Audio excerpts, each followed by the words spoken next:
that, I'll turn it over to you with your questions. What did that decision with Justin? I know that probably was challenging because you haven't seen him in a game atmosphere in a while. But when did that decision was made? Yeah, well, I mean, sometimes it's a numbers deal, right? I mean, hasn't really played most of the year. It's tough to come in and do that late in the year, and you know, so I thought he did a good job just in terms of getting himself some work in there, and sometimes it becomes a numbers thing, and then just making sure that he's totally ready to go.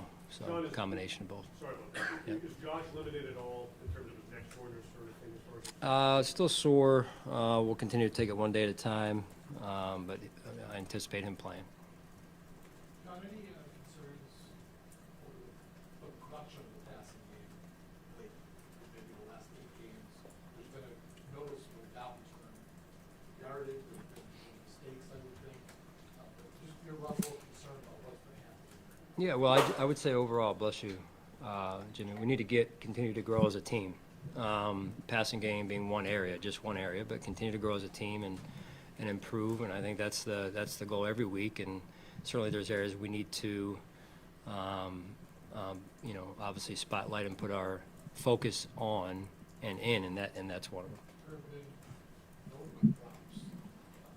I'm sure more than you want. Is that a bit frustrating to see wasted opportunities by simple drop passes? Yeah, fundamentals overall are going to be a big part in winning games and or not winning games in that case. So it's a point of emphasis for us week to week, day to day, and it's going to continue to be.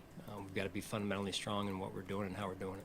When it comes to the passing, Excuse me. focusing on Steph, and I know you say you're not aware of him being injured and it's situational, but as Joe Brady said on Monday, if Steph is a point of emphasis and he is a point of emphasis, why do the numbers don't reflect that?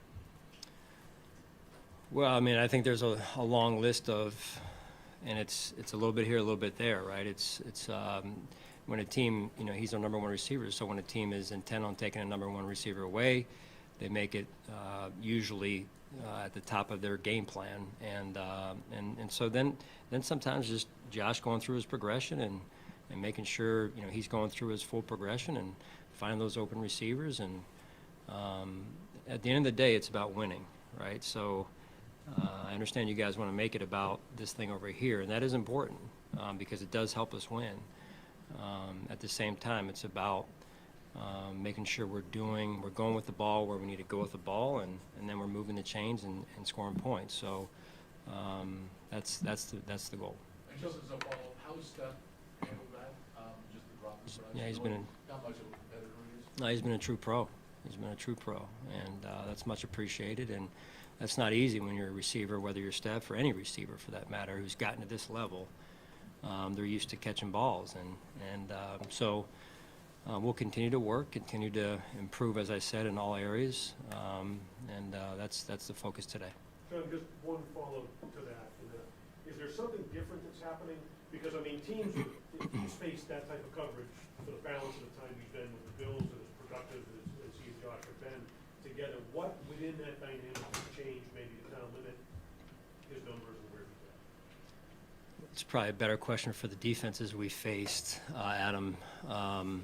You know, I think there's like I said, it's when you're on a team and there's a system and people say, hey, this is what we need to do, and then there's things that copy, defenses that copy that, and so on and so forth. So, you know, it's just us continuing to find our rhythm each game, and we take it on a one game at a time basis. Talked to you last week about it. This week with the Steelers routine and coaching the playoff break on Saturday. How do you handle that? Did you watch that game? Did you attend to it? Yeah, I won't watch it. We were solely focused on our level of play in the Miami Dolphins. Coach, with Vic Fangio's defense, he seems to take away the easy answers, and like most defenses do, but forces quarterbacks to be patient. How big a challenge is that? You know, the stakes are large. This guy's forcing you to kind of hold your water a little bit. What's the challenge for Josh? Yeah, I believe Vic's one of the top defensive coordinators and play callers in the NFL. He's been doing it for years, even before he became head coach in Denver. And as I've said before, I have a lot of respect for Coach Fangio and his knowledge of the game, his wisdom. He does a great job on that side of the ball, and they've got a very good defense and making sure they make you work for things. And I think that's a big piece of being a good defense. So do you think your pass defense right now, or do you think you're playing the best it's played all year, and you kind of hope that's going to certainly test that? Yeah. I think right now that the whole unit is playing as well as it's played all year. It's a 1 week at a time league, Sal. So I think they're doing a really good job of communicating and being on the same page. And I think that's really where it starts. So the quality of the play usually is congruent with that communication and them executing on the same page there. So I think we'll continue to take it 1 week at a time. And to this point, I think that they've done a nice job, and we've tried to. It's important that you can play good pass defense in this league, and I think that's important with the quality of the quarterbacks we face week in and week out. On that same note, what's allowed Rasul to fit in so quickly and so well the way that he has? And is that common that you see a player come over midseason and step right in the way that he has? And Yeah. Well, I would say for Rasul and LJ, both, their personalities they help with that, the way that they're just naturally gifted in that way with some just of that it factor. And it does take time, though, whether you're Rasul or LJ or anybody else for that matter, to your point. So, and I give our building credit, too, for helping them acclimate themselves. So it's kind of both, I guess, and it's just fun. It's been fun to watch both of those players who came over around the trade deadline get more and more comfortable with their surroundings and letting their personalities show a little bit more. Sean, you,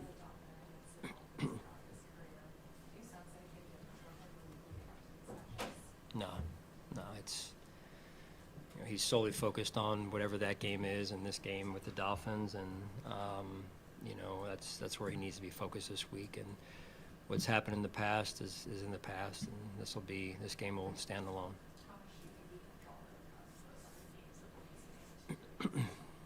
Well, there's only been one really with Coach Fangio, so I think that again makes for a small sample in this case.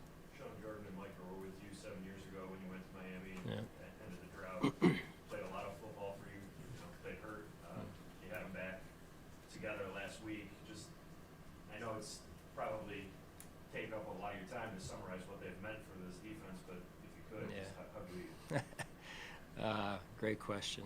Yeah, we need about an hour to talk about it. I'm just biased probably, but I just feel so indebted to those guys coming in 7 years ago, as you said, and the work that they've done, work that they've put in that nobody sees, even I don't see sometimes, and how important this team, this organization is to them. And to watch them run out of the tunnel the other day was, along when they grabbed Taryn to run with them, was, I think that just says everything about who they are as people and who they are as professionals, and they've just done a fabulous job.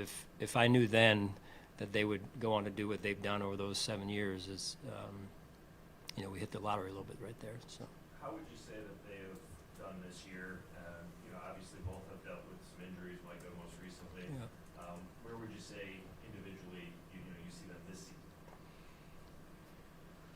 Well, I think this season has been better than last season in terms of their availability, with Micah missing most of the season last year, and then Jordan being somewhat in and out, I would say, respectfully there. And now this season, Micah in and out a little bit, but for the most part, Jordan being available. And I just know how important that is to both of them to be out there with their guys, leading from the front at times and leading, from the back too as well. And, just fun to watch those two work together to accomplish a common goal.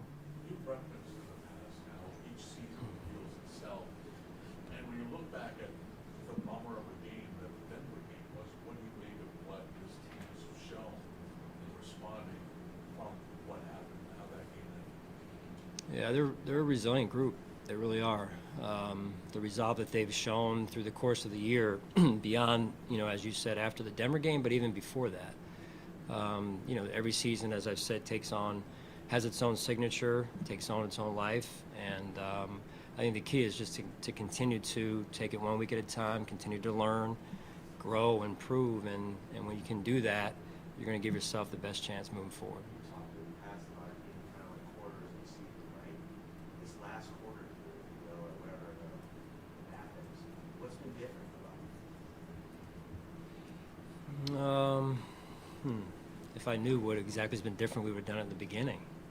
No, I mean, listen, our team, I believe, has played good ball, even through the first, call it 2/3 or so of the season, or 3/4 of the season. We just, continue to learn how to find ways to win. It's not always perfect, and I think that stick-to-itiveness of the team is now starting to come to the surface, and I think that's important. When you can go in there and not have your fastball and hang in there, right? And I think that's, the last 2 games we've been behind early in the game, and they've been able to collectively take a breath and find their way through it. I think that's important.